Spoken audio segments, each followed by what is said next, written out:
भारत की प्रमुख भू आकृतिक प्रदेशों के बारे में हम पढ़ रहे थे। पहला हमने पढ़ा है उत्तर का पर्वतीय क्षेत्र या उत्तरी पर्वतीय क्षेत्र। अब दूसरा जो पार्ट हम पढ़ने वाले हैं भारत का प्रायद्वीपीय पठार। प्रायद्वीपीय पठार जो भारत के उत्तर मध्य से शुरू होकर तमिलनाडु तक विस्तृत है, जिसमें अनेकों राज्य शामिल किए जाते हैं। तो प्रायद्वीपीय पठार की जानकारी की शुरुआत करते हैं।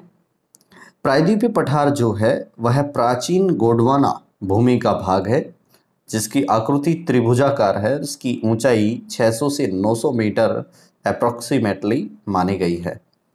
यानी कि भारत में हमने आपको बताया था कि भारत भूमि के दो विभाजन किए जा सकते हैं। पहला जिसको हम अंगारा लैंड कहते हैं, और दूसरा जो पार्ट है वह है गोंडवाना लैंड या गोंडवाना लैंड। तो उत्तरी जो भूमि है भारत की, जिसमें हिमालय पर्वत आदि सबको सम्मिलित किया जाता है, उसे अंगारा लैंड कहते हैं, जबकि दक्षिणी भारतीय भूमि को हम गोंडवाना लैंड के नाम से जानते हैं। इसकी उत्तरी सीमा पर, गोंडवाना लैंड की उत्तरी सीमा पर अरावली, राजमहल और शिलोंग की यानी कि मेघालय की पहाड़ियां स्थित हैं। जिसकी उत्तरी सीमा है उसके ऊपर अरावली पर्वत श्रृंखला स्थित है, राजमहल की पहाड़ियां स्थित हैं और शिलोंग मेघालय की पहाड़ियां स्थित हैं। राजमहल की पहाड़ियां आप जानते हैं कि छत्तीसगढ़ राज्य और झारखंड राज्य की सीमा पर स्थित है। वहीं अरावली की पहाड़ियां राजस्थान राज्य में और गुजरात के उत्तरवर्ती क्षेत्र में स्थित हैं। वहीं शिलोंग की पहाड़ियां मेघालय में स्थित हैं, जो इसी प्रायद्वीपीय पठार का उत्तरी हिस्सा है। वहीं राजमहल व मेघालय की पहाड़ियों के मध्य, इन दोनों के मध्य, राजमहल की पहाड़ियां और मेघालय की पहाड़ियों के मध्य राजमहल गारो गैप स्थित है, जो जलोढ़ निक्षेपों से निर्मित हुआ है। वहीं अगर हम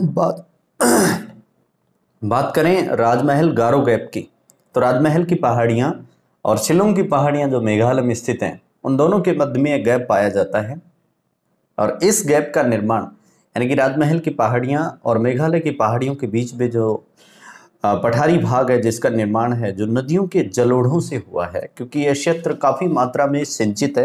यहाँ पर बहुत भारी मात्रा में पानी की आवक है।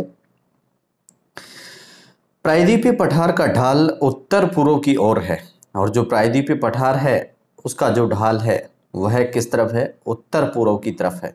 किस तरफ है? उत्तर पूर्व की तरफ है। ऐसे ढाल है जो सोन, चंबल और दामोदर नदियों के द्वारा स्पष्ट किया गया है, क्योंकि इस उत्तर पूर्वी भाग में जो कि प्रायद्वीपीय पठार का हिस्सा है, इसमें चंबल, दामोदर और सोन सरीखी नदियां जो हैं उनका बहाव देखने में मिलता है, उनका अपवाह क्षेत्र देखने में आता है। दक्षिणी भाग में, वहीं दक्षिणी भाग में इसका ढाल पश्चिम से पूर्व की ओर है। वहीं अगर दक्षिण की बात करें तो इसका जो ढाल है वह पश्चिम से पूर्व की तरफ है। इस तरीके से, यानी कि कुल मिलाकर के प्रायद्वीपीय पठार का जो ढलान है वह उत्तर पूर्व और दक्षिण पूर्व की तरफ दिखाई देता है, जो महानदी गोदावरी, कृष्णा और कावेरी नदियों से स्पष्ट है। इनकी कुल मिलाकर ये कह सकते हैं कि प्रायद्वीपीय पठार के उत्तर पूर्व की दिशा में सोन, चंबल और दामोदर नदियां बहती हैं। वहीं इसके पश्चिम से पूर्व की ओर ढलान को अगर आप समझें तो दक्षिण पूर्व की दिशा में इसमें कृष्णा, कावेरी, गोदावरी और महानदी जैसी नदियां यहाँ पर अपवाहित होती हैं। दक्षिणी प्रायद्वीपीय पठार अनेक भागों में बटा हुआ है, जिसमें मालवा, बैतूल और बघेलखंड का पठार जो है वह मध्य प्रदेश राज्य में स्थित है। मालवा का, बैतूल और बघेलखंड का जो पठार है वह इसका एक प्रमुख हिस्सा है, जो मध्य प्रदेश में स्थित है। वहीं बुंदेलखंड का जो पठार है वह उत्तर प्रदेश और मध्य प्रदेश में स्थित है। दंडकारण्य के पठार की अगर चर्चा करें तो यह ओडिशा, छत्तीसगढ़ और आंध्र प्रदेश में स्थित है। दंडकारण्य का जो पठार है वह ओडिशा राज्य, छत्तीसगढ़ और आंध्र प्रदेश में स्थित है। ये बहुत इंपॉर्टेंट है, बुंदेलखंड का और दंडकारण्य का पठार। रायलसीमा का पठार जो है वह कर्नाटक और आंध्र प्रदेश दोनों राज्यों में स्थित है। वहीं तेलंगाना का पठार आंध्र प्रदेश में, शिलोंग का पठार जो इसका महत्वपूर्ण हिस्सा है वह है मेघालय में। वहीं हजारीबाग और छोटा नागपुर का पठार जो कि झारखंड राज्य में स्थित है। तो इस प्रकार से कई इसके भाग किए जा सकते हैं प्रायद्वीपीय पठार के। तो प्रायद्वीपीय पठार के कई भागों को हम विभिन्न राज्यों में अलग अलग पठारी भागों के नाम से जानते हैं। जैसा कि यहाँ पे बताया गया है, जिनमें मालवा, बैतूल, बघेलखंड, दंडकारण्य, बुंदेलखंड, रायलसीमा, तेलंगाना, शिलोंग, हजारीबाग और छोटा नागपुर का पठार। अब हम जानते हैं कि इसका स्वरूप कैसा है, प्रायद्वीपीय पठार का स्वरूप कैसा है। तो प्रायद्वीपीय पठार जो है वह अत्यंत प्राचीन व घर्षित हिमाच्छादन के पुरारूप यहाँ पर देखने को मिलते हैं। यहाँ पठारी भाग में लंबवत संचलन पाया जाता है। ये इसकी प्रमुख साधारण विशेषताएं हैं कि ये बहुत पुराना है। प्रायद्वीपीय पठार भारत का बहुत पुराना है, घर्षित है, जो घिसा पिटा है, हिमाच्छादन के पुरारूप, हिम आच्छादन की ये चीज़ें यहाँ पर देखने को मिलती हैं कि यहाँ पर कालांतर में हिम पड़ बर्फ गिरा करती थी, जिसके ऐसे अवशेष यहाँ से प्राप्त होते हैं और इस पठारी भाग में लंबवत संचलन पाया जाता है। इसमें अरावली की श्रेणियां प्रीकैम्ब्रियन काल की चट्टानों से निर्मित अत्यंत प्राचीन और अवशिष्ट पर्वतमाला है और यहाँ पर जो अरावली पर्वतमाला पाई जाती है वह है प्राचीन वलित पर्वतमाला है, वह प्राचीन वलित पर्वतमाला है और जो अवशिष्ट है, जो पर्वत चोटियों से काफ़ी अवशिष्ट है, यानी कि यहाँ पर अवशिष्ट स्वरूप अरावली पर्वत श्रृंखला के देखने को मिलते हैं। अरावली पर्वतमाला गुजरात से दिल्ली तक विस्तृत है और जो अरावली पर्वतमाला है वह गुजरात से लेकर दिल्ली तक विस्तृत है, फैली हुई है, जिसका उच्चतम शिखर जो है वह गुरु शिखर है जो 1722 मीटर ऊंचा है। इसी प्रायद्वीपीय पठार में विंध्याचल प्राचीनतम वलित और घर्षित पर्वतमाला है जो मालवा के पठार के दक्षिण में स्थित है। वहीं अरावली पर्वतमाला के दक्षिण पूर्व में, अरावली के दक्षिण पूर्व में अगर बात करें तो वहाँ पर मध्य प्रदेश राज्य में, कौन से राज्य में? मध्य प्रदेश राज्य में मालवा के पठार, जो मालवा का पठार मध्य प्रदेश में पाया जाता है, उसके दक्षिण में, मालवा के पठार के दक्षिण में क्या देखने को मिलता है हमारे को? विंध्याचल पर्वतमाला मिलती है, विंध्याचल पर्वतमाला पाई जाती है। और ये जो विंध्याचल पर्वतमाला है यह उत्तरी भारत को दक्षिणी भारत से अलग करने का काम करती है। ये बहुत इंपॉर्टेंट बात है कि उत्तरी भारत को दक्षिण भारत से अलग करने का काम कौन करती है? विंध्याचल पर्वतमाला करती है। इसकी औसत ऊंचाई 700 से 1200 मीटर है। विंध्याचल पर्वत श्रृंखला की ऊंचाई 700 से 1200 मीटर औसत मापी गई है। पश्चिम से पूर्व की ओर भारनेर, कैमूर और पारसनाथ की पहाड़ियों के रूप में 1050 की लंबाई में यह विस्तृत है। वहीं अगर बात करी जाए इसकी विभिन्न पर्वत ऊंचाइयों की, पर्वत चोटियों की, इनमें विंध्याचल पर्वत श्रेणी की भारनेर, कैमूर और पारसनाथ की पहाड़ियां पाई जाती हैं, जिनकी औसत ऊंचाई लगभग 1050 मीटर विंध्याचल श्रृंखला में स्थित है। वहीं विंध्याचल श्रेणी में सतपुड़ा पर्वतमाला ब्लॉक पर्वत का उदाहरण है। ये बहुत इंपॉर्टेंट है कि जब पर्वत संबंधी कोई सवाल आएगा तो भारतवर्ष में मालवा के पठार के दक्षिण में स्थित विंध्याचल पर्वत श्रृंखला जो है या श्रेणी है वह एक ब्लॉक पर्वत का उदाहरण है। इसके दोनों तरफ नर्मदा व ताप्ती की भृंश घाटियां पाई जाती हैं, जबकि विंध्याचल पर्वत श्रृंखला के दोनों तरफ नर्मदा और ताप्ती की भृंश घाटियां देखने को मिलती हैं। यह विंध्याचल के दक्षिण में समानांतर फैली हुई है और ये जो सतपुड़ा पर्वतमाला है यह विंध्याचल के दक्षिण में समानांतर पाई जाती है। यानी कि प्रायद्वीपीय पठार में अगर हम चर्चा कर रहे हैं तो अरावली पर्वत श्रृंखला और अन्य दूसरे जो भाग पड़े हैं, जैसे हमने शिलोंग की पहाड़ियाँ पढ़ी हैं, राजमहल की पहाड़ियाँ पढ़ाई हैं, अरावली पर्वतमाला पढ़ा है, इसके बाद में विंध्याचल है, विंध्याचल के बाद में सतपुड़ा आती है। सतपुड़ा में नर्मदा और ताप्ती जो हैं उसकी भृंश घाटियाँ देखने को मिलती हैं और ये विंध्याचल के दक्षिण में समानांतर फैली हुई पर्वत श्रृंखला है। यानी कि ठीक विंध्याचल के समानांतर यह सतपुड़ा पर्वतमाला देखने को फैली मिलती है। यह राजपीपला पहाड़ियों से प्रारंभ होकर महादेव व मैकाल पहाड़ियों के रूप में छोटा नागपुर तक विस्तृत है। महादेव और मैकाल की जो पहाड़ियां हैं जो कि छोटा नागपुर झारखंड तक विस्तृत फैली हुई हैं, वहां तक इसका विस्तार हमारे को देखने को मिलता है। सतपुड़ा की सर्वाधिक ऊंचाई, सतपुड़ा पहाड़ियों की सर्वाधिक ऊंचाई महादेव पहाड़ी के पंचमढ़ी नगर के पास, पंचमढ़ी मध्य प्रदेश में है, उसके पास में सबसे ऊंची चोटी के रूप में धूपगढ़ दिखाई देती है जो लगभग 1350 मीटर ऊंची है। जबकि मैकाल पहाड़ी का सर्वोच्च शिखर अमरकंटक है। एक तो धूपगढ़ है जो 1350 मीटर है जो सबसे ऊंची चोटी है, इसके बाद में मैकाल पहाड़ी का सर्वोच्च शिखर अगर आप मापे तो वह अमरकंटक 1036 मीटर का है। और इसी अमरकंटक से सोन, नर्मदा व दामोदर का उद्गम होता है। अमरकंटक की पहाड़ियों से सोन, नर्मदा और दामोदर नदियों का उद्गम होता है, यहीं से निकलती हैं ये नदियां। छोटा नागपुर व राजमहल की पहाड़ियां भी यहाँ पर काफी प्रसिद्ध हैं। वहीं इसी श्रृंखला में जयंती, गारो, खासी भी दक्षिणी प्रायद्वीप का ही भाग मानी जाती हैं। जयंती, गारो और खासी की पहाड़ियां जो कि पूर्वोत्तर भारत में पाई जाती हैं, वे भी इसी प्रायद्वीपीय पठार का हिस्सा हैं। छोटा नागपुर में रांची का जो पठार है झारखंड में, वह समप्राय मैदान है। यह क्षेत्र भारत का रूर प्रदेश कहलाता है क्योंकि इसमें सर्वाधिक खनिज पाए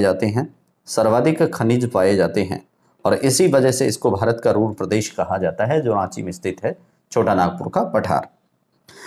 शिलोंग का पठार जो मेघालय में स्थित है, यह छोटा नागपुर के पठार का अग्रभाग है, यानी कि इसका सबसे उत्तरी भाग है।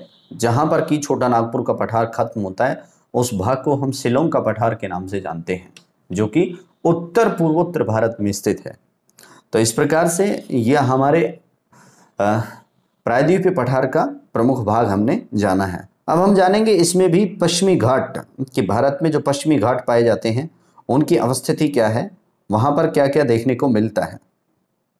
तो पश्चिमी घाट का पहला बिंदु है कि ताप्ती नदी के मुहाने से, जो ताप्ती नदी जो निकलती है मध्य प्रदेश से, उसके मुहाने से कन्याकुमारी तक लगभग 1600 किलोमीटर में फैला हुआ, और जिसकी औसत ऊंचाई 1200 मीटर है।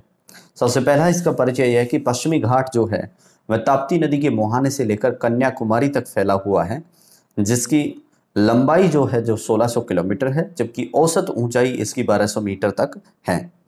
यह प्रायद्वीपीय पठार का भ्रंश कगार है, और यह जो है वह प्रायद्वीपीय पठार का भ्रंश कगार है, यानी कि फॉल्ट स्क्रैप है। जो प्रायद्वीपीय पठार का जो किनारे वाला भाग है, भ्रंश यानी टूटा कटा फिटा, जो कगार यानी किनारा है। पश्चिमी घाट के उत्तर में गुजरात के सौराष्ट्र प्रदेश में गिर की पहाड़ियां, एशियाई सिंह जहां पर पाए जाते हैं वह दिखाई देती है। उत्तर जो इसका उत्तरी भाग है पश्चिमी घाट का, वह गुजरात के गिर प्रदेश में देखने को मिलता है, जहां पर गिर की पहाड़ियां हमारे को मिलती हैं, वहां पर एशियाई सिंह पाए जाते हैं। और पश्चिमी घाट का उपनाम सह्याद्री भी है। जो पश्चिमी घाट है जिसकी चर्चा हम कर रहे हैं, इसका उपनाम, इसका निकनेम सह्याद्री के नाम से भी इसे जाना जाता है। इस पश्चिमी घाट में बेसाल्ट लावा, यानी कि ज्वालामुखी से निकला हुआ लावा, नीस और ग्रेनाइट की प्रचुरता देखने को मिलती है, क्योंकि इस क्षेत्र का जो निर्माण है वह ज्वालामुखी उद्गारों से हुआ है। इसमें प्रमुख दर्रे जो पाए जाते हैं उनमें भोरघाट दर्रा, थालघाट दर्रा और पालघाट दर्रा, ये 3 प्रमुख दर्रे प्रसिद्ध हैं। भोरघाट दर्रा है वह 229 मीटर है, जबकि थालघाट दर्रा 581 मीटर और पालघाट दर्रा 300 मीटर का लंबाई वाला दर्रा है। बात करें हम थालघाट और भोरघाट दर्रे की, तो थालघाट और भोरघाट जो दर्रा है, ये दोनों दर्रा महाराष्ट्र राज्य में पाए जाते हैं। थालघाट दर्रा मुंबई, नागपुर और कोलकाता को रेल और सड़क मार्ग के द्वारा जोड़ता है, यानी कि थालघाट दर्रे के माध्यम से ही मुंबई, नागपुर और कलकत्ता का संबंध सड़क और रेल मार्ग द्वारा सुनिश्चित होता है, जिसका नाम उत्तरी सह्याद्री रखा गया है। क्या रखा गया है? उत्तरी सह्याद्री। वहीं जो भोरघाट दर्रा है वह मुंबई से चेन्नई और पुणे रेल मार्ग गुजरता है। मुंबई से जो पुणे होते हुए जो चेन्नई तक रेल मार्ग जाता है, वह भोरघाट दर्रे से महाराष्ट्र में से गुजरता है। तीसरा प्रमुख दर्रा है पालघाट दर्रा, जो तमिलनाडु का प्रमुख दर्रा है, लेकिन मूलतः यह केरल में पाया गया है। जो पश्चिमी जो तट हैं उनका एक प्रमुख हिस्सा है। तो पालघाट दर्रा नीलगिरी की पहाड़ियों, तमिलनाडु व अन्नामलाई केरल की पहाड़ियों के बीच से कालीकट, त्रिचूर और कोयम्बटूर के मार्ग से गुजरते हैं।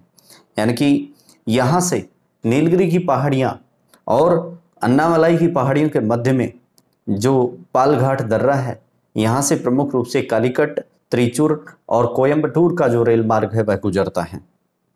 उत्तरी सह्याद्री जो है, जो पश्चिमी तट का सबसे उत्तरी किनारा, उत्तरी सह्याद्री पश्चिमी घाट के उत्तरी भाग की सर्वोच्च चोटी की अगर हम बात करें तो वह है कलसूबाई, जो लगभग 1646 मीटर ऊंची है। तो उत्तरी सह्याद्री की पश्चिमी तट की सबसे उत्तरी चोटी जो है वह कलसूबाई है, जिसकी लंबाई 1646 मीटर ऊंचाई है। महाबलेश्वर से, इस स्थान में महाबलेश्वर से कृष्णा नदी का उद्गम होता है। यहाँ महाबलेश्वर नामक स्थान से कृष्णा नदी निकलती है। ये भाग 2 है जो इसका समझने लायक है। यहाँ पर जैसा बता रखा है, इसमें आप देख सकते हैं कि ये सौराष्ट्र तट है गुजरात से, और ये पश्चिमी तट है जिसमें आप कोंकण तट, मालाबार तट और पश्चिमी घाट तट आदि सभी इन तटों के नाम से जानते हैं। ये पूर्वी घाट है जिसका आंतरिक जो भाग है, जो आंध्र प्रदेश के सहारे लगा हुआ है, इसे हम कोरोमंडल तट का नाम देते हैं। इस प्रकार से विभिन्न नदियां बताई गई हैं। ये कोंकण तट है जो महाराष्ट्र में स्थित है, ये सौराष्ट्र तट है जो गुजरात में स्थित है, ये मालाबार तट है जो केरल में स्थित है। इसी प्रकार से विभिन्न नदियां उत्तरी मैदानी भाग को सिंचित करती हैं, जिनमें यमुना है, यमुनोत्री से निकलती है, चंबल है जो कि मध्य प्रदेश से निकलती है जनापाव की पहाड़ी से। इसी प्रकार से गंगा है जो गंगोत्री से निकलती है।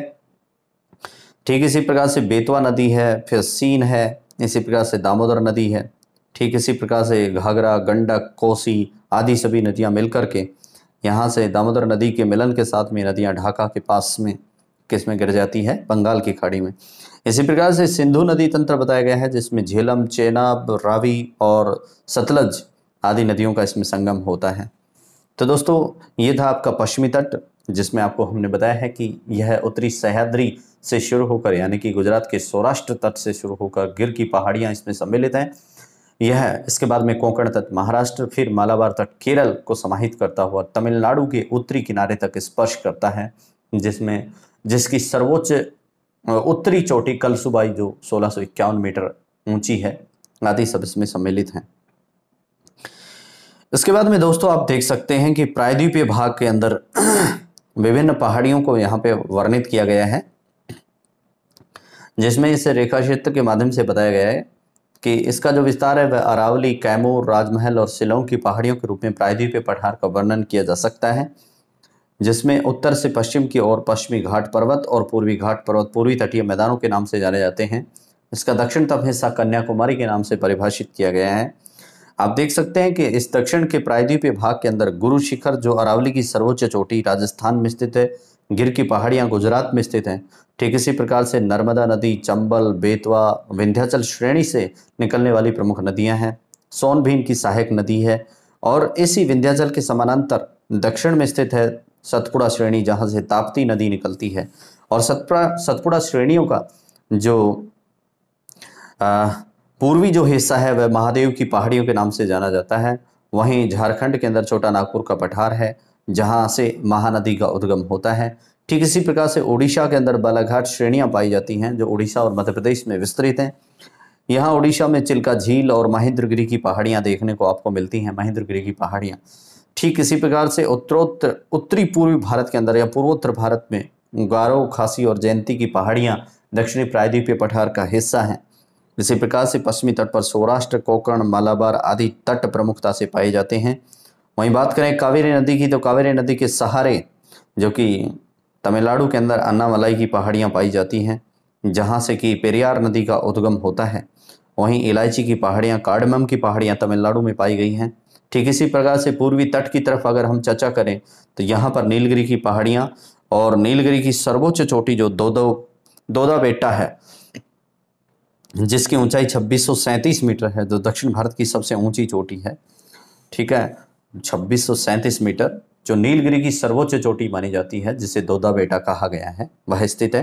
इसी प्रकार से तुंगभद्रा नदी, कृष्णा और भीमा नदियों का उद्गम पूर्वी घाट से होता है। बात करें दक्षिणी भारत के सर्वोच्च शिखर की, तो पल्लनी की पहाड़ियां जो केरल तमिलनाडु में स्थित हैं, वहां पर अनाईमुडी केरल की सबसे सर्वोच्च चोटी 2635 मीटर दिखाई देती है। तो दक्षिण भारत की सर्वोच्च पर्वत शिखर अगर बात करें तो अनाईमुडी 2635 मीटर है, लेकिन नीलगिरी की सर्वोच्च पर्वत चोटी जो दोदा बेटा 2637 मीटर दिखाई देती है। ये जैसा कि यहाँ पे लिखा हुआ है कि इस प्रायद्वीपीय भाग में नीलगिरी की सर्वोच्च चोटी दोदा बेटा जो 2637 मीटर है। वहीं प्रसिद्ध पर्यटन स्थल ऊटकमंड या ऊटी इसी नीलगिरी की पहाड़ियों में स्थित है, जो तमिलनाडु में पाई जाती है। इस नीलगिरी के दक्षिण में अन्नामलाई की पहाड़ियां हैं, जिसकी सर्वोच्च चोटी अनाईमुडी 2695 मीटर है। कितनी है? 2695 मीटर। अनाईमुडी की जो पहाड़ियां हैं वो 2695 मीटर है। ये यहाँ पे आपको करेक्शन होता है। अनाईमुडी संपूर्ण दक्षिण भारत की सर्वोच्च चोटी है, जबकि अगर बात करें अनाईमुडी की तो ये सर्वोच्च चोटी है दक्षिणी भारत की, जो दोदा बेटा 2637 मीटर की तुलना में 2695 मीटर ऊंची है। इसके निकट ही पालनी और इलायची की पहाड़ियां पाई गई हैं। इसके निकट क्या पाया गया है? पलनी और इलायची की पहाड़ियां पाई गई हैं। बात करें शेनकोटा दर्रा की, तो शेनकोटा दर्रा इलायची की पहाड़ियों में स्थित है। शेनकोटा जो दर्रा है वह कहाँ पे पाया गया है? इलायची की पहाड़ियों में पाया गया है। यह इलायची की पहाड़ियों का एक प्रमुख हिस्सा है शेनकोटा दर्रा, जो कि तमिलनाडु में स्थित है। ये बहुत इंपॉर्टेंट है, जो प्रीलिम्स के हिसाब से आपसे क्वेश्चन बनता है कि शेनकोटा दर्रा कहाँ पर स्थित है, तो कार्डमम या इलायची की पहाड़ियों में तमिलनाडु में स्थित है। पर्यटक स्थल कोडाईकनाल जो पालनी की पहाड़ियों में तमिलनाडु राज्य में स्थित है। कोडाईकनाल एक बहुत अच्छा पर्यटन स्थल है जो कि तमिलनाडु राज्य के अंदर पालनी की पहाड़ियों में पाया गया है। तो ये थे पश्चिमी घाट। अब हम जानेंगे पूर्वी घाट के बारे में कि पूर्वी घाट किस प्रकार से निर्मित हुआ है, इसमें कौन कौन सी नदियां हैं, कौन सी पहाड़ियां हैं, कैसी इसकी स्थलाकृति है।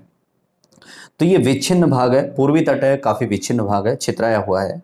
इसमें कृष्णा, कावेरी, गोदावरी और महानदी ने इसे अपरदक कर दिया है, इसको काट छांट दिया है।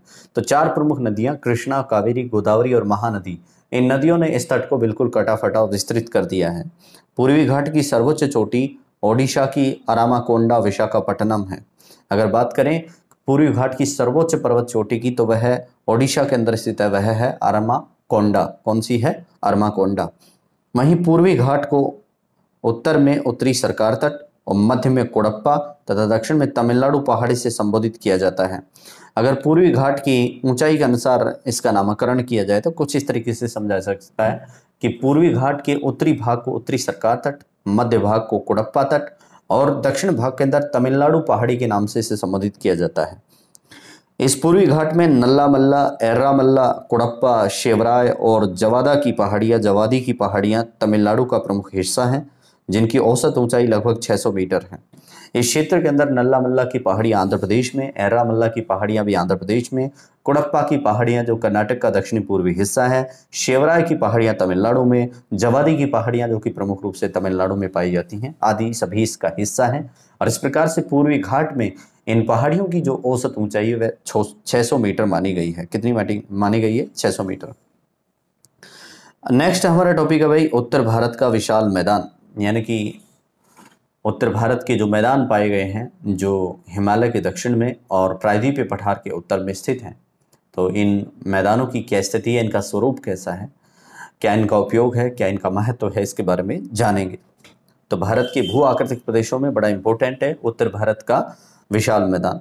तो भारत की मुख्य भूमि के उत्तर में विभिन्न स्थलाकृतियों यथा हिमाच्छादित शिखरों, हिमानियों, गहरे गार्ज और विस्तृत घाटियों के मध्य में सिंधु, गंगा व ब्रह्मपुत्र के विशाल मैदान पाए जाते हैं और इन्हें ही उत्तर भारत के विशाल मैदान की संज्ञा दी जाती है। बहुत इंपॉर्टेंट बात है कि भारत के उत्तर में, भारत की जो मुख्य भूमि है उसके उत्तर में हिमाच्छादित स्थलाकृतियाँ जो पाई जाती हैं, उनमें शिखर, हिमानियाँ, गहरे गार्ज, बहुत गहरी घाटियाँ और बड़ी बड़ी घाटियाँ जो पाई जाती हैं, उन सभी के बीच में, यानी कि एक तो भारत की मुख्य भूमि और एक उत्तर के अंदर जो विभिन्न स्थलाकृतिक स्वरूप हैं, जैसे इसमें बताया गया है शिखर, हिमानियाँ, गहरे गार्ज और विस्तृत घाटियाँ, इनके बीच में जो क्षेत्र पाया जाता है जिसको सिंधु, गंगा और ब्रह्मपुत्र का विशाल मैदानों के नाम से जाना जाता है, यही भारत का उत्तर का विशाल मैदान कहलाता है। इसका विस्तार लगभग 3200 किलोमीटर और चौड़ाई लगभग 150 से 300 किलोमीटर इसकी मानी गई है। यानी कि उत्तर भारत के विशाल मैदान की जो लंबाई है वह 3200 किलोमीटर और इसकी जो चौड़ाई है वह लगभग 150 से 300 किलोमीटर के बीच में पाई गई है। यह मैदान जलोढ़ अवसादों से निर्मित है और इस मैदान का, उत्तर भारत के विशाल मैदान का जो निर्माण है वह जलोढ़ अवसादों से, जो नदियों के द्वारा बहा कर लाए गए हैं, उनसे हुआ है। इन जलोढ़ों का जो विस्तार है वह 2000 मीटर की गहराई तक मिलता है और जो नदियों के जो जलोढ़ निर्मित किए गए हैं इनकी जो गहराई है वो लगभग 2000 मीटर तक मिलती है। तो इस प्रकार से आप समझ सकते हैं कि कितना प्रभावी तरीके से यहाँ पर नदियों के द्वारा अपवहन हुआ है। मान्यता है कि टेथिस भूसन्नति के निरंतर सक्रिय होने और अवसादों के निरंतर जमाव की प्रक्रिया के कारण इसका निर्माण हुआ है। इसके बारे में मैंने आपको पूर्व में बताया है कि हिमालय के अंदर जो टेथिस भूसन्नति थी उसका धीरे धीरे अवचालन हुआ और समय दर समय उसमें परिवर्तन हुए। अवसादों के जमा होने से, तलछट के जमा होने से, उनके भराव के कारण इन विशाल उत्तर भारत के मैदानों का निर्माण हुआ है। बात करें अंबाला पंजाब की भूमि की, तो वह इस मैदान के लिए जल विभाजक का कार्य करती है। ये बहुत इंपॉर्टेंट है कि अंबाला पंजाब की जो मुख्य भूमि है, अंबाला जो वहाँ का जिला है, वहाँ की जो मुख्य भूमि है वो यहाँ पे जल विभाजक का काम करती है, क्योंकि इसके पूर्व की नदियाँ जो हैं वो बंगाल की खाड़ी में और पश्चिम की नदियाँ अरब सागर में गिरती हैं। इसलिए अम्बाला को यहाँ पर जल विभाजक का नाम दिया जाता है। उत्तर भारत के विशाल मैदानों में अम्बाला जल विभाजक का कार्य करता है, क्योंकि इसके पूर्व की जो नदियाँ हैं वो बंगाल की खाड़ी में और पश्चिम की नदियाँ अरब सागर में गिरती हैं। धरातलीय प्रकृति के अनुसार इस मैदान के निम्न भाग हो सकते हैं। अब चूंकि उत्तर भारत का जो विशाल मैदानी भूभाग है, जिसे उत्तर भारत का विशाल मैदान के नाम से जाना जाता है, इसके भी कई भाग यहाँ पर भूगोल शास्त्रियों भूगोलवेत्ताओं ने कर दिए हैं। जिसमें पहला भाग है जिसे भाबर प्रदेश के नाम से जाना जाता है। कौन सा प्रदेश कहा जाता है? भाबर प्रदेश। तो भाबर प्रदेश क्या है?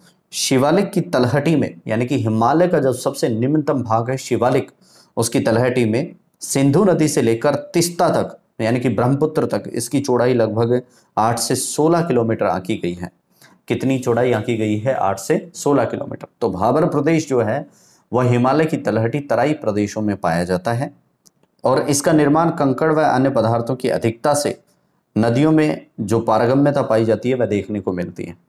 इसी भाबर प्रदेश के अंदर जो नदियों का जो पानी बहता है, तो वहाँ पर कंकड़ और अन्य दूसरे ठोस पदार्थों की उपलब्धता के कारण नदियों के अंदर पारगम्यता या स्वच्छता देखने को मिलती है, जिसमें आप वहाँ के पानी में पारदर्शिता नजर आएगी, आपको ट्रांसपेरेंसी वहाँ पर दिखाई देती है। नेक्स्ट है, यह भाबर प्रदेश मूलतः कृषि योग्य निम्न मैदानी भूमि कहलाती है और भाबर प्रदेश जो है वह निचले क्षेत्र में कृषि योग्य निम्न मैदानी भाग के नाम से जाना जा सकता है, जिसे निम्न मैदानी भाग कहा जा सकता है। नेक्स्ट है भाई तराई प्रदेश। पहला तो भाबर प्रदेश था जो शिवालिक की तलहटी से लेकर 8 से 16 किलोमीटर की चौड़ाई में, जो कि कहाँ तक फैला हुआ है? तीस्ता नदी के अपवहन क्षेत्र तक फैला हुआ है। इस दौरान इसमें कंकड़ और अन्य पदार्थों की अधिकता के कारण पानी में पारदर्शिता पाई जाती है और यहाँ पर उपजाऊपन नदियों में इस प्रकार से व्यवस्थित किया गया है, यह पाया जाता है, जिससे कि यहाँ पर कृषि योग्य भूमि का विस्तार हुआ है। दूसरा है तराई प्रदेश। भाबर के दक्षिण में, हालांकि जिसको हम तराई प्रदेश कहना चाह रहे थे वह शिवालिक की तलहटी से लेकर के अब जो नेक्स्ट जो भाबर के बाद में शुरू होता है यह तराई प्रदेश कहलाता है और भाबर के दक्षिण में यह स्थित है, जो 15 से 30 किलोमीटर चौड़ी दलदली पट्टी का रूप होता है। यह दलदली भाग होता है जिसमें अधिक आर्द्रता व वर्षा वाले प्रदेश के नाम से इसे जाना जाता है, क्योंकि तराई प्रदेश को अधिक आर्द्रता के रूप में हम जान सकते हैं। यहाँ पर बहुत ज़्यादा आर्द्रता पाई जाती है, साथ ही साथ इसमें ह्यूमिडिटी पाई जाती है, उमसता पाई जाती है और इसमें अधिकाधिक वर्षा का मापन देखने को मिला है। चूँकि दलदली भाग है इसलिए यहाँ पर घने वनों वाला क्षेत्र इसको कहा जा सकता है। इसमें जैव विविधता का इसको पोषक कह सकते हैं, क्योंकि इसमें बायोडाइवर्सिटी अलग अलग रूपों में काफ़ी विस्तृत और विकसित अवस्था में मिलती है। नेक्स्ट है बांगर प्रदेश। कौन सा है? बांगर। भाबर, तराई और अब है बांगर प्रदेश। यह मैदानी क्षेत्र की उच्च भूमि है। बांगर प्रदेश जो होते हैं, जो उत्तर भारत का विशाल मैदान है उसकी उच्च भूमि है, जो जलोढ़ निर्मित कंकड़ और रेत की अधिकता के कारण दिखाई देती है।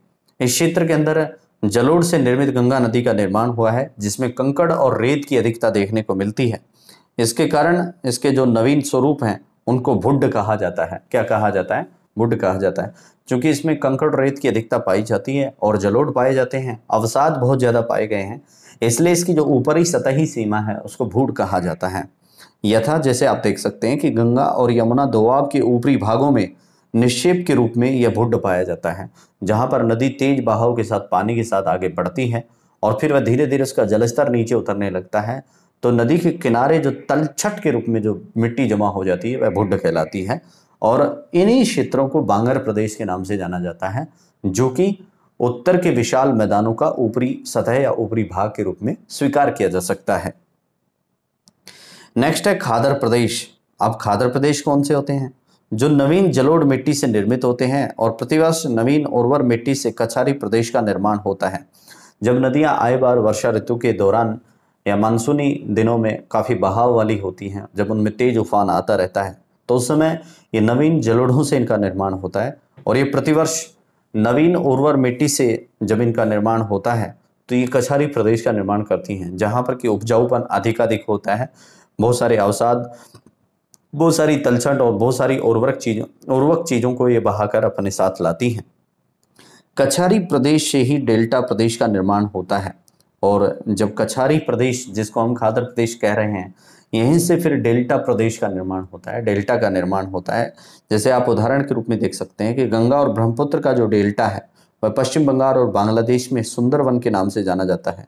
किस वन के नाम से जाना जाता है? सुंदरवन के नाम से जाना जाता है। तो इस प्रकार से जहाँ पर नदियाँ डेल्टा वाले भागों में पहुँचती हैं तो ये एस्चुअरी का भी निर्माण करती हैं। किसका निर्माण करती हैं? एस्चुअरी का, यानी कि ज्वार नदमुख का ये निर्माण करती हैं।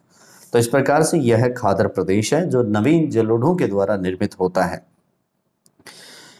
निष्कर्षतः परिणाम के रूप में हम कह सकते हैं कि उत्तर के विशाल मैदान में दोआबों की भिन्नता पाई जाती है। यानी कि उत्तर भारत का जो विशाल मैदान है वह दोआब प्रदेश है, जिसमें कि नदियों के द्वारा बहाकर लाई गई मिट्टियां जो होती हैं वह विभिन्न स्वरूपों की होती हैं, जिसमें सिंधु झेलम का सिंधु सागर, झेलम और चेनाब का छाछ दोआब, चेनाब और रावी का रेचना दोआब, और रावी और व्यास का बारी दोआब, तथा व्यास और सतलज का विस्तृत दोआब, तथा सतलज और सरस्वती का दोआब देखने को मिलता है। यानी कि संगम के अंदर नदियों के द्वारा जो उपजाऊ मिट्टी बहा के लाई जा रही है, या जो उसका अपवहन क्षेत्र है जिनके अंदर ये नदियां बहती हैं और फिर कृषि के लिए बड़े पैमाने पर बहुतायत में ये मददगार साबित होती हैं। वहीं गंगा और यमुना के अपवाह क्षेत्र में जलोढ़ शंकु और जलोढ़ पंख पाए जाते हैं। ये एक भौगोलिक विशेषता है। गंगा और जो यमुना का अपवाह क्षेत्र है उसके अंदर जलोढ़ शंकु और जलोढ़ पंख पाए जाते हैं। यानी कि नदियां तेज बहाव के साथ जब पानी के साथ आगे बढ़ती हैं तो उस समय इस प्रकार की स्थलाकृतियां वहां पर उनके अपवाहित क्षेत्र में देखने को मिलती हैं। नेक्स्ट है, बंगाल के डेल्टाई मैदान अधिक दलदली हैं। वहीं अगर बात करें उत्तर के विशाल मैदानों में नदियों के संबंधित है, बंगाल का जो डेल्टा क्षेत्र है वह काफ़ी दलदली है, वहाँ पर अधिक दलदल पाई जाती है। प्रायद्वीपीय पठार और हुगली के मध्य, हुगली जो पश्चिम बंगाल में है उसके मध्य में गृहपदीय मैदान पाए जाते हैं, और इन्हीं गृहपदीय मैदानों को यहाँ पर प्रमुख रूप से गृहपद मैदान ही कहा जाता है, जो डेल्टाई भागों में अवस्थित होते हैं। तो बंगाल के डेल्टाई भागों में जो अधिक दलदली मैदान पाए जाते हैं उनको गृहपद मैदान कहा जाता है। कौन से मैदान कहा जाता है? गृहपद। गृहपद का मतलब होता है पहाड़ी के पद में स्थित, पहाड़ी के पैरों में स्थित। उत्तर भारत के मैदान का स्वरूप जो है वह आर्थिक रूप से हमें काफ़ी मजबूती प्रदान करता है। आप जानते हैं कि उत्तर भारत के मैदान का विस्तार कुछ इस तरीके से हुआ है जिससे कि भारत की अर्थव्यवस्था को संबल मिलता है, क्योंकि यह उर्वर, कृषि योग्य उपजाऊपन, सड़क व रेल मार्ग से वाणिज्य और व्यवसाय का विकास और घनी जनसंख्या का बसाव तय करता है। ये सारी चीज़ें इसकी प्रमुख विशेषता के रूप में समझी जा सकती हैं कि उत्तर भारत का जो विशाल मैदान है ये काफ़ी उर्वरक है। यहाँ पर कृषि योग्य उपजाऊपन काफ़ी देखने को मिलता है। यहाँ पर कृषि भूमि का विस्तार काफ़ी अच्छे से देखने को मिलता है, क्योंकि उर्वर भूमि है इसलिए जाहिर सी बात है कि कृषि कार्य अधिक मात्रा में किए जाते हैं। साथ ही साथ इसका समतलीकरण होने से यहाँ पर सड़क और रेल तंत्र का भी बड़े पैमाने पर विकास हुआ है। और जब ये सब सारी चीज़ें हैं जो मानव अधिवासों के अनुकूल होती हैं, इसलिए यहाँ पर मानव जनसंख्या का जो बसाव है वह भी अधिक मात्रा में देखने को मिला है। तो ये था उत्तर भारत का विशाल मैदान। अब हम पढ़ेंगे तटवर्ती मैदान। क्या पढ़ेंगे? तटवर्ती मैदान, कि भारत के तटों के पास में जो मैदान पाए जाते हैं जिनको तटवर्ती मैदान का नाम दिया जाता है उनको जानते हैं। तो प्रायद्वीपीय पठार के पूर्व और पश्चिम में जो प्रायद्वीपीय पठार है उसका त्रिभुजाकार आकृति में जब हम दक्षिण भारत की तरफ जाते हैं तो उसके पूर्व और पश्चिम में दो सक्रिय तटीय मैदान क्रमशः पाए जाते हैं, जिनको पूर्वी तटीय मैदान और पश्चिमी तटीय मैदान कहा जाता है। इस प्रकार से भारत की जो संरचना है इसमें पश्चिम की तरफ जो पश्चिमी मैदान पाए जाते हैं, पश्चिमी तटवर्ती मैदान, और पूर्व की तरफ पूर्वी तटवर्ती मैदान पाए जाते हैं। इन मैदानों का निर्माण सागरीय तरंगों के द्वारा, और इनका जो निर्माण है, इन तटों का जो निर्माण है वह, इन मैदानों का जो निर्माण है वह सागर के द्वारा, बंगाल की खाड़ी और अरब सागर के पानी के ज्वार के माध्यम से लगातार टकराने के माध्यम से उस मिट्टी के द्वारा हुआ है। अपर्दन और निक्षेपण और पठारी नदियों के अवसादों के जमाव से हुआ है। इसमें क्या होगा, ऐसे जो नदियां प्रवाहित होती हैं बंगाल की खाड़ी और अरब की तरफ, अरब सागर की तरफ, उनके द्वारा इस क्षेत्र में जो अवशालन होता है, जो अवसाद बहा कर लाए जाते हैं उनके द्वारा, साथ ही जो अरब सागर और बंगाल की खाड़ी के पानी का जो तट जो टकराता है ज्वार के समय, ज्वार भाटे के समय, उनके टकराने से लगातार यहाँ पर पूर्वी तट और पश्चिमी तटों पर, पूर्वी तट और पश्चिमी तटों पर मैदानों का निर्माण हुआ है। अब हम इसमें तटवर्ती मैदानों में सबसे पहले जानेंगे पश्चिमी तटवर्ती मैदान को या पश्चिमी तटीय मैदानों को। ये मैदान गुजरात उत्तर में गुजरात से लेकर दक्षिण में कन्याकुमारी तक, तमिलनाडु तक फैले हुए हैं। ये एक सक्रिय जलोढ़ पट्टी है, यानी कि जिस पर जल का काफ़ी प्रभाव है, जो पहाड़ी भूभाग का ही स्वरूप माना जा सकता है, क्योंकि इसके सहारे सहारे पहाड़ियों का भी विस्तार देखने को मिलता है। गुजरात में नर्मदा और ताप्ती के मुहाने पर इसका अधिक फैलाव है, जो लगभग 80 किलोमीटर में देखने को मिलता है। नर्मदा और ताप्ती नदियां जहां गुजरात में कच्छ के रण में गिरती हैं, खंभात की खाड़ी में गिरती हैं, वहां पर इनका फैलाव ज़्यादा देखने को मिलता है। कच्छ और काठियावाड़ गुजरात में समुद्री निक्षेपों को प्रधानता हमारे को देखने को मिलती है। वहां पर समुद्री निक्षेप ज़्यादा है, समुद्र का प्रभाव ज़्यादा है, वहां पर क्रिक ज़्यादा है, कटाफटा तट ज़्यादा है, इसलिए यहाँ पर इन्हीं क्रिक और अवसादों के कारण काली अथवा रेगुर मिट्टी का विस्तार देखने को मिलता है, जो कृषि कार्यों के लिए ज़्यादा मददगार साबित हुई है। वहीं गुजरात से गोवा तक इसे कोंकण तट के नाम से और पूर्व सौराष्ट्र तट के नाम से जाना जाता है। अगर बात करें गोवा से कर्नाटक या मंगलुरु तक, तो इसे कन्नड़ तट कहा जाता है, कर्नाटक से सटा हुआ। और मंगलुरु से कन्याकुमारी तक इसे मालाबार तट या केरल तट के नाम से भी जाना जाता है। इसमें महत्वपूर्ण फैक्ट जो ध्यान रखने योग्य है कि यह मालाबार केरल उत्तर में जो मालाबार तट है, जो केरल में, वहाँ पर लेगुनों की प्रधानता पाई जाती है, खारे पानी की झीलों की प्रधानता पाई जाती है, जो कयाल के नाम से जानी जाती हैं। जो लेगून यहाँ पर पाए जाते हैं, खारे पानी की झीलें पाई जाती हैं जो मालाबार तटों के सहारे, उनको लेगून झील कहा जाता है। इसलिए इसका ब्रीफ कर सकते हैं पश्चिमी तटीय मैदानों का कि यह मैदान गुजरात से कन्याकुमारी तक विस्तृत है, जो एक सक्रिय जलोढ़ पट्टी के रूप में या पहाड़ी भूभाग का एक अंग माना जा सकता है। गुजरात में नर्मदा और ताप्ती के मुहानों पर इसका फैलाव 80 किलोमीटर तक पाया गया है। कच्छ और काठियावाड़ में अधिक अवसादों के निच्छालन के कारण यहाँ पर इसमें उपजाऊपन अधिक देखने को मिलता है, चूँकि यहाँ पे काली मिट्टी का विस्तार हुआ है। इसके विभिन्न नामों से इसे संबोधित किया जा सकता है कि गुजरात में से सौराष्ट्र तट, महाराष्ट्र में से कोंकण तट, कर्नाटक के सहारे से कन्नड़ तट और केरल के सहारे से मालाबार तट के नाम से संबोधित किया जाता है। वहीं बात करें मालाबार केरल के अंदर, तो वहाँ पर इसमें जलोढ़ों के कारण वहाँ पर लेगून झीलों का निर्माण हुआ है, जो खारे पानी की झीलें होती हैं, जिनको उपनाम से कयाल संबोधित किया जाता है। ये था आपका पश्चिमी तटवर्ती मैदान। अब हम पढ़ेंगे पूर्वी तटीय या तटवर्ती मैदान कि पूर्वी तटवर्ती मैदान कैसे हैं और उनका क्या योगदान है। तो ये पश्चिमी तट की तुलना में अधिक चौड़े हैं। खास बात यह है कि भारत की मुख्य भूमि का जो ढलान है, जो इधर दक्षिण पूर्वी भाग के अंदर ज़्यादा तीव्र और ज़्यादा है। इसलिए यहाँ पर इसके ढलान होने की वजह से, क्योंकि तीव्रगामी निच्छालन नदियों के पानी का बंगाल की खाड़ी में हो जाता है, इसलिए जो मैदान है वो समुद्र के पानी की दूरस्थ स्थिति होने के कारण यहाँ पर काफ़ी फैले हुए हैं। इसलिए हम ये कह सकते हैं कि पश्चिमी तटों की तुलना में पूर्वी जो तटीय मैदान है वो काफ़ी अधिक चौड़े हैं। इनमें महानदी कृष्णा, कावेरी और गोदावरी के पेटे में इनका अधिक विस्तार देखने को मिलता है। महानदी कृष्णा, कावेरी और गोदावरी के पेटे में इन पूर्वी तटीय मैदानों का विस्तार अधिक हुआ है। दक्षिणी भाग में इनकी चौड़ाई काफ़ी अधिक देखने को मिलती है और दक्षिण के भागों में पूर्वी तटीय मैदानों की चौड़ाई काफ़ी अधिक है। बात करें इसके विस्तृत स्वरूप की, तो उड़ीसा और कोरल और आंध्र प्रदेश के तटवर्ती क्षेत्रों में इसे उत्कल तट कहा जाता है। जहाँ पर ओडिशा और आंध्र प्रदेश का तट है, वहाँ पर इन पूर्वी तटीय मैदानों को हम उत्कल तट के नाम से जानते हैं, या कलिंग तट भी कहा जाता है, या उत्तरी सरकार तट जो काफ़ी प्रचलित नाम है, उत्तरी सरकार तट इसके उत्तरी भाग को कहा जाता है। वहीं कृष्णा गोदावरी आंध्र प्रदेश से कन्याकुमारी तमिलनाडु तक इसे कोरोमंडल तट कहा जाता है। तो इस प्रकार से इसके यहाँ से लेकर और यहाँ तक कुल मिलाकर इसके दो भाग होते हैं। इस भाग को उत्तरी सरकार तट कहते हैं और इस वाले को कोरोमंडल तट कहा जाता है। कौन सा तट कहा जाता है? कोरोमंडल तट कहा जाता है।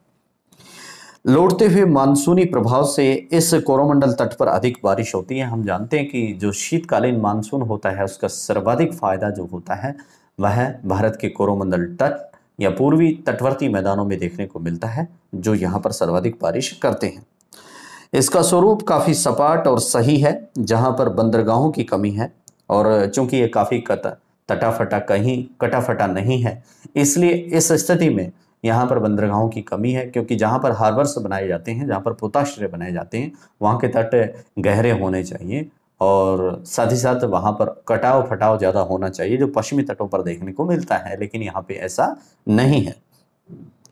इसमें लैगून झीलों का निर्माण हुआ है, जिनमें प्रमुख रूप से हम जान सकते हैं पूर्वी तटों पर चिल्का झील उड़ीसा में, कोलेरू झील आंध्र प्रदेश और पुलिकट झील जो है उसका यहाँ पर आंध्र प्रदेश में ही स्थित है। यहाँ पर इनका निर्माण हुआ है, या यूं कहें कि इस पूर्वी तटवर्ती मैदानों में 3 प्रमुख लैगून झीलें स्थित हैं, जिनमें चिल्का, कोलेरू और तीसरी है पुलिकट झील। इस पूर्वी तटवर्ती मैदानों का विस्तार अधिक है, इसलिए यहाँ पर कृषि योग्य भूमि अधिक आपको देखने को मिलती है। तो ये था आपका पूर्वी तटवर्ती मैदान। अब हम पढ़ेंगे भारत के प्रमुख भूआकृतिक प्रदेशों में अंतिम है द्वीपीय भाग। कौन सा है? द्वीपीय भाग। की भारत की मुख्य स्थलाकृतिक संरचना में प्रमुख भौतिकीय प्रदेशों के रूप में द्वीपीय भाग क्या है, कहाँ पाए जाते हैं और इनका क्या योगदान है। तो द्वीपीय भाग स्थल खंड का वह भाग होता है जिसके चारों ओर जल का प्रसरण होता है, यानी कि एक ऐसा थल या स्थल का भाग जिसके चहुं ओर पानी भरा हुआ हो, वह द्वीपीय भाग कहलाता है, जो समुद्र में जलमग्न पर्वतों के भाग का एक हिस्सा माना जाता है। ऐसा माना गया है कि समुद्र में जो पर्वत जलमग्न हो गए उनका ही हिस्सा द्वीपीय भाग कहलाते हैं, कि उसके ऊपर निश्चालन के द्वारा अवसादों और मिट्टी के जमा होने से फिर जमीन का जो स्तर है या स्तर है जो थोड़ा सा ऊंचा उठ जाता है, और जो पर्वतों के अवशेष के रूप में ऊंचा उठने के साथ में द्वीपीय भाग या टापू का भाग कहलाता है। इसमें प्रमुख रूप से हम नाम ले सकते हैं अंडमान निकोबार द्वीप समूह का, कि अंडमान निकोबार द्वीप समूह को हम पढ़ते हैं। पहला है म्यांमार की अराकान योमा पर्वत श्रृंखला का दक्षिणी विस्तार निमज्जित उच्च भूमि के अवशेष के रूप में अंडमान निकोबार द्वीप समूह कहलाता है। दोस्तों, हम सभी जानते हैं कि अराकान योमा पर्वत श्रृंखला है वह म्यांमार में स्थित है, म्यांमार देश में स्थित है, बर्मा के अंदर स्थित है, और उसका जो दक्षिणतम हिंद महासागरीय जो हिस्सा है, जो बंगाल की खाड़ी के दक्षिण भाग में स्थित है, वहां पर उस अराकान योमा पर्वत श्रृंखला के पानी में डूबे होने के ऊपरी हिस्से और वहां पर समुद्र की मिट्टी के निश्चालन के द्वारा जो कुछ भूमि ऊपर उठ गई है, ये छोटे छोटे द्वीप जो निर्मित हो गए हैं, यह अंडमान निकोबार द्वीप समूह के नाम से जाना जाता है। यहां पर है लैंडफॉल द्वीप, इस समूह का सबसे उत्तरी द्वीप है। अंडमान निकोबार द्वीप समूह का सबसे उत्तरी द्वीप जो है, जो समुद्र के अंदर जो कहलाता है, वह लैंडफॉल द्वीप कहलाता है।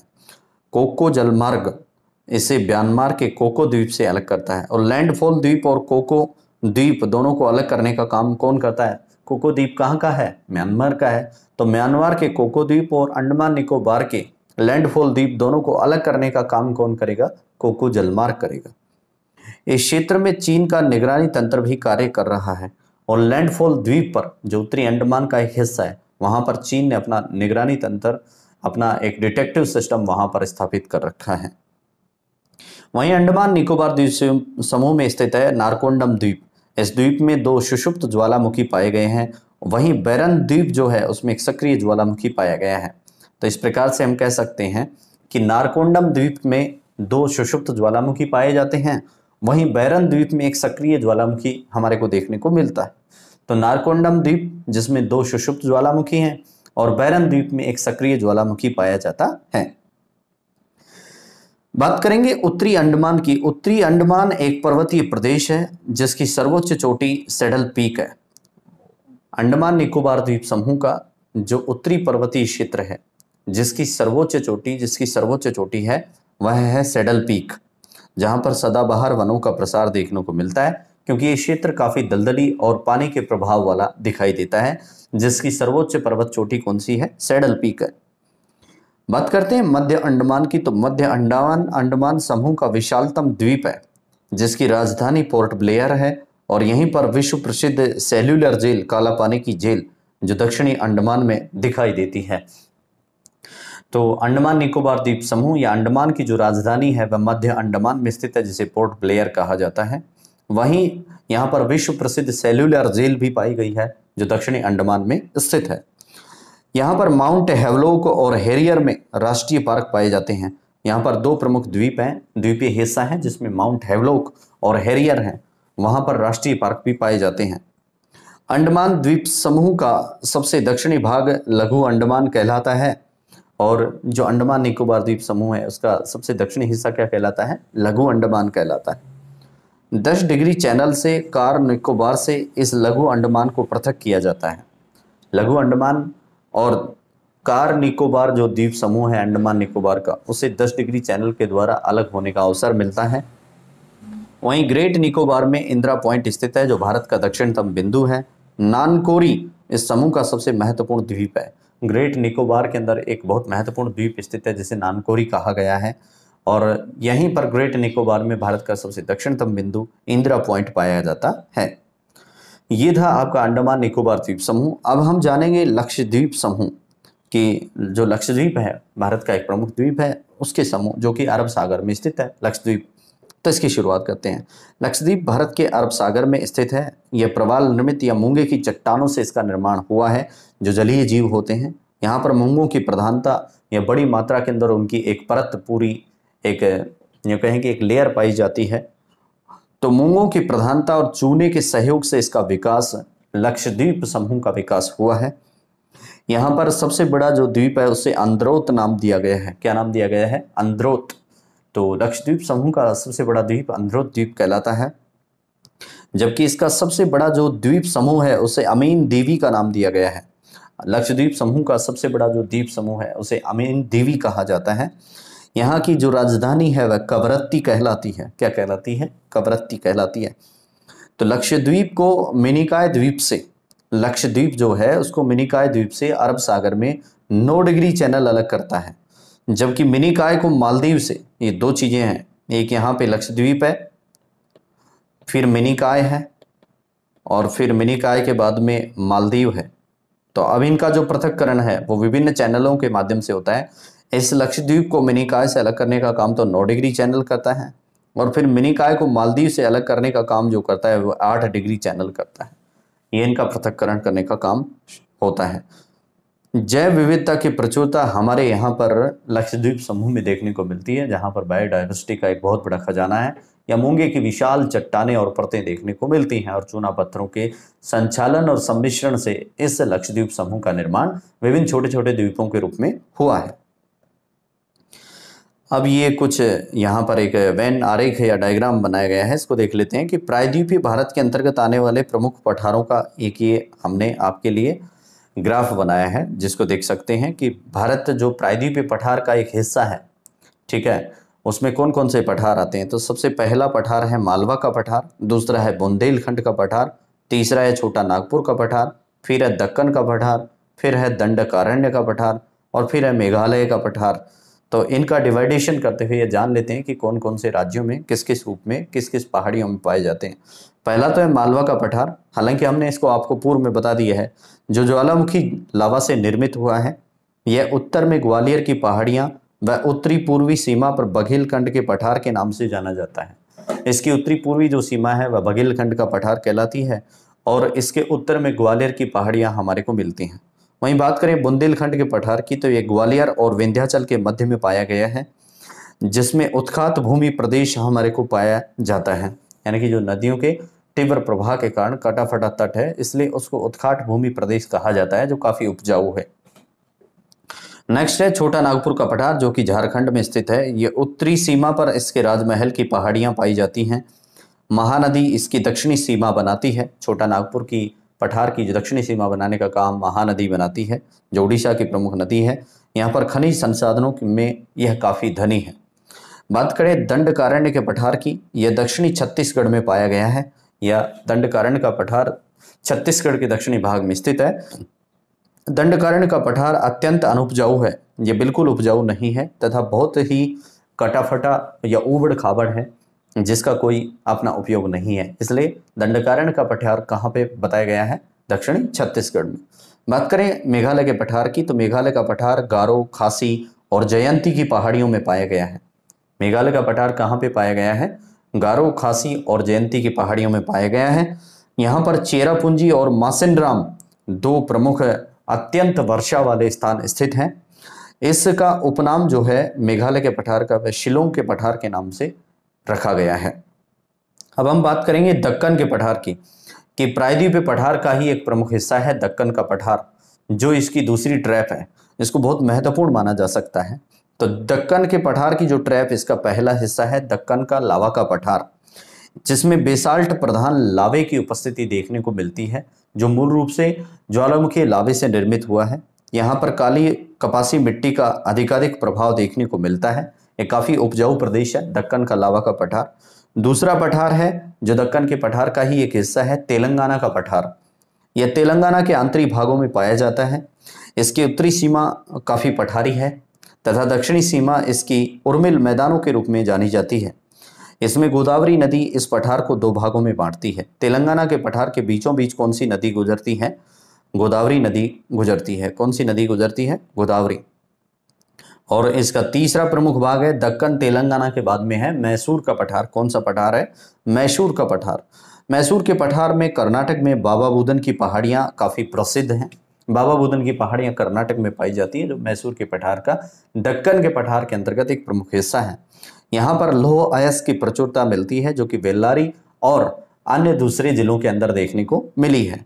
वहीं कावेरी और मैसूर के पठार की प्रमुख नदी के रूप में जानी जा सकती है।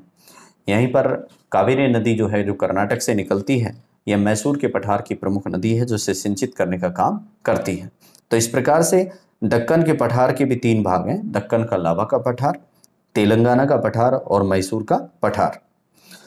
अब हम एक बहुत महत्वपूर्ण प्रश्न आपके लिए यहाँ पर लेके आए हैं कि भारत के वृहद जल विभाजक को समझाइए, कि भारत का जो सबसे बड़ा जल विभाजक है उसको समझाइए मुख्य परीक्षा के लिहाज से। तो इसका उत्तर बनता है कि भारत में मानसून आधारित जल प्रवाह के दो भाग हो सकते हैं। यानी कि भारत के जल विभाजन को करने का काम दो प्रमुख तत्व करते हैं। एक तो है बंगाल की खाड़ी का प्रवाह तंत्र और दूसरा है अरब सागर की खाड़ी का प्रवाह तंत्र। तो सबसे पहले वाले को हम जानते हैं कि बंगाल की खाड़ी का जो प्रवाह तंत्र है, जो भारत के वृहद जल विभाजक का एक प्रमुख हिस्सा है,